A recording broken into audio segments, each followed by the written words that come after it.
Good morning, everybody. Welcome to another Daily Market Report brought to you by Mike Bjork. Today is uh, Tuesday, and it's August 28th. We got a couple items on the economic calendar today, so let's kind of jump into it. We'll start off with the Case-Shiller Home Price Index for the month of June. So this is on the national scale here, which was in May, it was up 6.4% appreciation, and in June, it slipped down to 6.2. So year over year, from June of 2017 to 2018, home prices went up 6.2 on a national level, according to Case-Shiller. Now, in their 20 largest markets, it's very similar. It's at came in at 6.3%. So the media might come out and say that home prices are going down, when the reality is it's slowing. They're still going up, but at a slower pace right now, as you can kind of see here.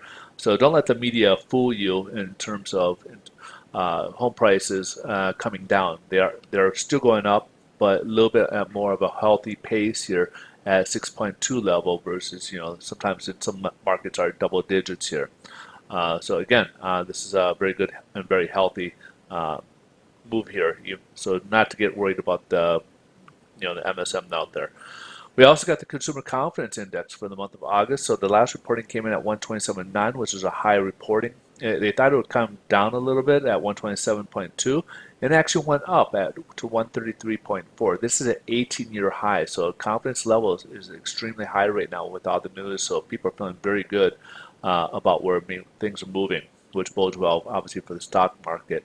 So speaking of such, the stock market is up as a result of the confidence level. They really like that people are feeling much better, and that kind of bodes well. That means more money. Consumers will be more willing to, spend more money and probably put more money into their investments.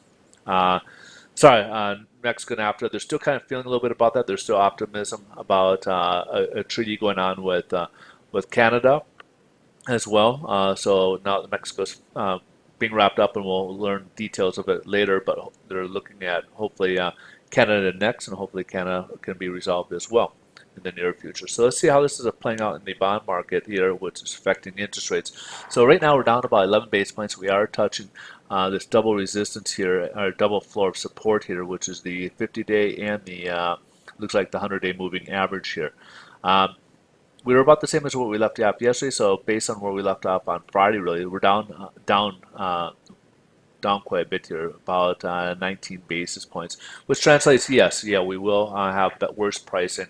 Pricing was similar yesterday to Friday's numbers, but you're going to see pricing worsen a bit today as a result. Now, as you can see here, we have the negative stochastic crossover, which means, yes, the trend is kind of reversing. So as you saw, we had a slight trend going upwards, and now that we're in overbought position here, you're going to start seeing this come downwards, which will bring us back to this neutral area, kind of where we want to be, and this is going to force this level down here. So we could break below this level, and then our next resistance will be the 25-day moving average here.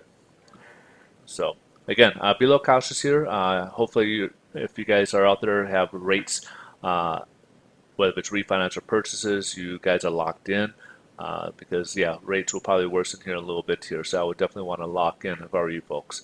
On the other hand, we got the 10-year Treasury. We're pushing up against the ceiling of resistance here. We are up about nearly 2.88 right now. And this is kind of that old oversold position. We have the positive stochastic crossover, which is now going to bring us up back towards the positive territory, and this could push us up even further. Again, we could be going up in this range, so just be a little careful, even though we got some different resistance levels that we broke below. Now we're either going to be a resistance or a ceiling resistance, kind of try to keep a lid on us, keeping it down. So, but with this trend going upwards now, we finally did that after, look how long we've gone from nearly a week here, kind of just along the same lines here. Now we finally crossed over, and looks like we could see rates in the near term on the near horizon here going up a little bit here. So again, just be cautious. Hopefully you guys are locking in here, taking advantage of the the current status where we were before. If you guys want to get more data, just come over to Twitter. You can follow me there. I do post throughout the day on Twitter, different updates, different market movements on there. So if there's any changes, you'll know first thing on Twitter here. Just come over to Mike Bjork. Otherwise, you guys have a great rest of your day. Thanks so much for watching. I look forward to see you guys tomorrow. Bye-bye.